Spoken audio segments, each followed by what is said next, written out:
Shram Yogi Maandhan scheme का आज इफ्तिताह अमल में आया। इस खुसूस में आज ज़िला कलेक्टर ऑफिस में एक मीटिंग मुनक़िद की गई थी, जिसमें ज़िला कलेक्टर उदय चौधरी ने इस स्कीम का इफ्तिताह किया।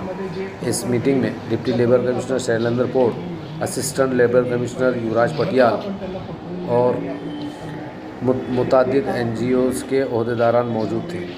ज़िला कलेक्टर ने इस स्कीम पर रोशनी डालते हुए बताया कि ऐसे अफराद जो खानगी इदारों में, दुकानों में या किसी भी इदारों में, खानगी प्राइवेट इदारों में काम करते हैं, जिनकी माहाना तनख्वाह 15,000 से कम है और जिनकी उम्र 18 साल से 40 साल के दरमियान है, ऐसे अफराद को मरकज़ी हुकूमत की जानिब से हर माह पेंशन देने का मंसूबा बनाया गया है।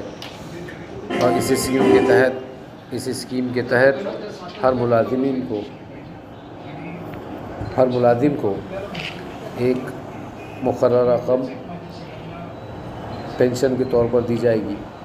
उन्होंने अपील की कि इस स्कीम से फ़ायदा उठाने के लिए खानगी इदारों में काम करने वाले मुलाजिमीन ज़िला कलेक्टर ऑफिस के CFC सेंटर पर अपने ज़रूरी दस्तावेज़ात, जिनमें आधार कार्ड, इनकम सर्टिफिकेट और एड्रेस प्रूफ वगैरह शामिल हैं, लेकर पहुँचे और अपने नामों का इंदराज कराएं।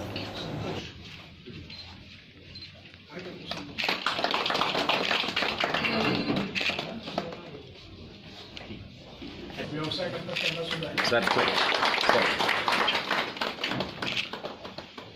सांगितलं कार्ड वाटप केलेले आहे।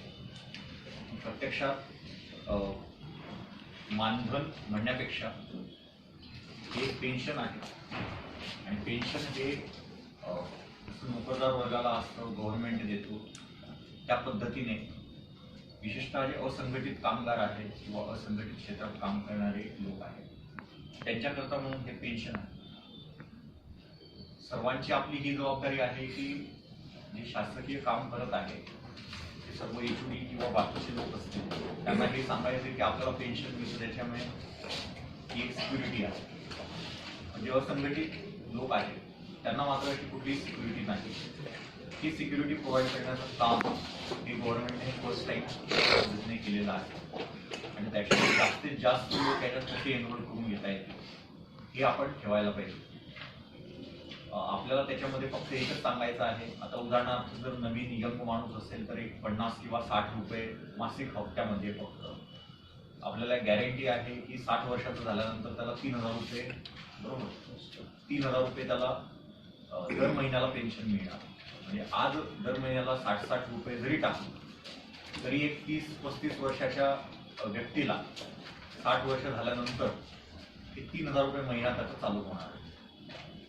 तर अशा पद्धतीने जर आपण हे केली आणि जास्तीत जास्त जो काय हप्ता आहे तो पे किंवा पगार, तर इतकं जरी केलं तरी पण आपल्याला 3,000 रुपये महिन्याला पेन्शन हे मिळू शकतं 60 वर्षाचं झाल्यानंतर आणि त्याच्यानुसार आपला पुढचा जो काही गुजराण आहे ती व्यवस्थितपणे होऊ शकते। अशा आशयाने आपण सर्वांना जास्तीत जास्त केलं पाहिजे। माझी अपेक्षा राहील की प्रामुख्याने बांधकाम मजूर जे आहेत आपल्याकडे शहरामध्ये मेन